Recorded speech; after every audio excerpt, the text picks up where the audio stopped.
Let me try to demonstrate the TextBlender through a case story.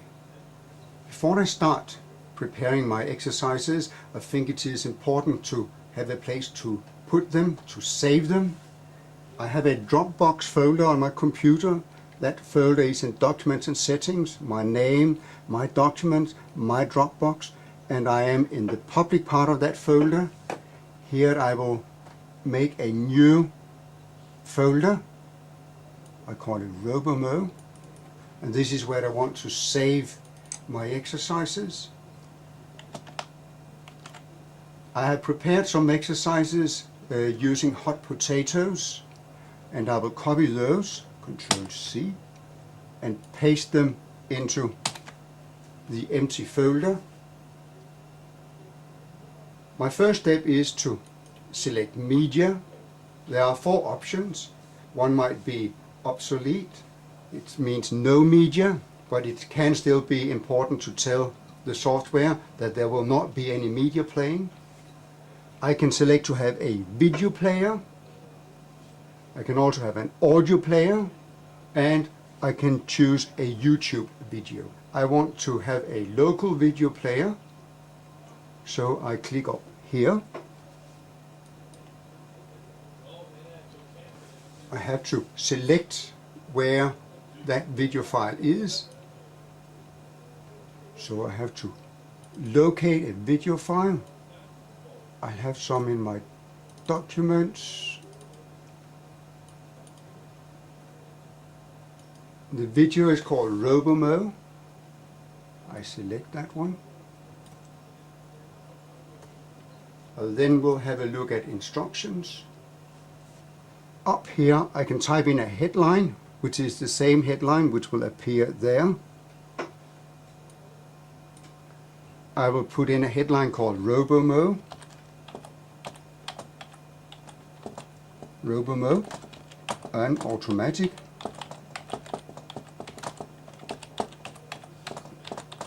lawnmower. Click on a word to look it up in the dictionary. That is the instruction that will be below there. A web file to continue to when the user clicks next. I have prepared a web file that I call cross1.htm.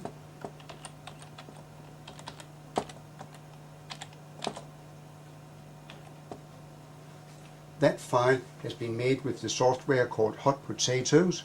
You can go to the pool's website, www.languages.dk, click on Tools, and you can learn how to use Hot Potatoes, where you can create different exercises.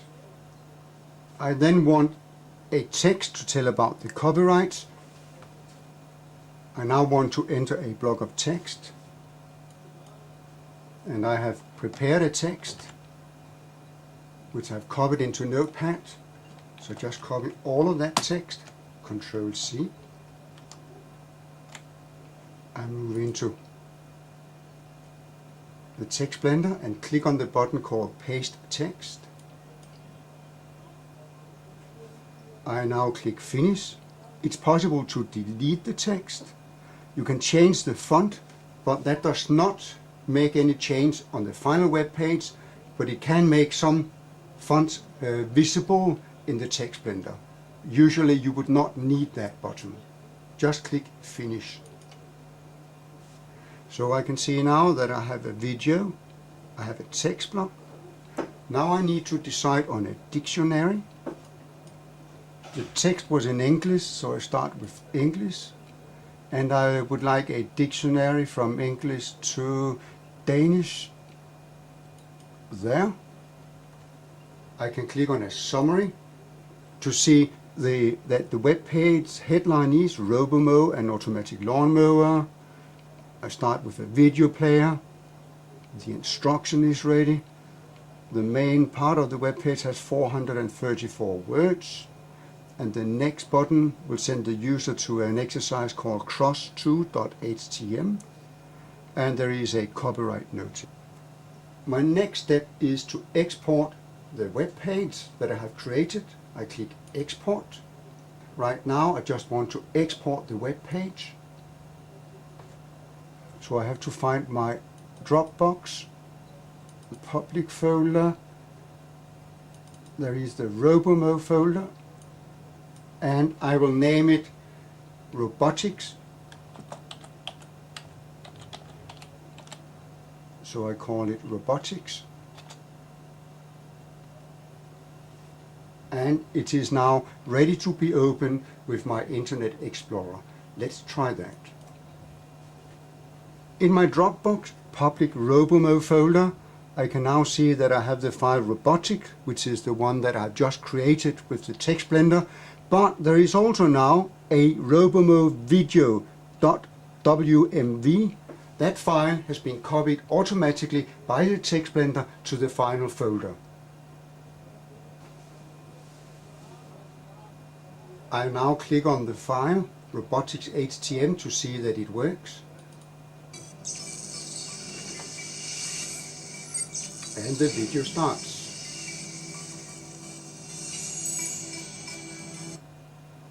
I can click on the different words. Let me try to click on mower. It has now looked up the word from English to Danish, mower, which in Danish is plæneklipper. Should I want it in another language, I could take Polish and click go. And the word has now been translated into Polish. I would also like to test if it works with the next button. That should take me to the next exercise.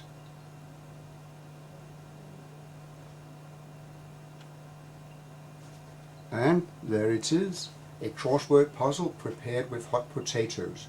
Right now these files run from my local disk, my local hard disk. It would be nice to run it from the real internet. And that is where the beauty of the Dropbox comes in. Of course, here I have the file robotics.html.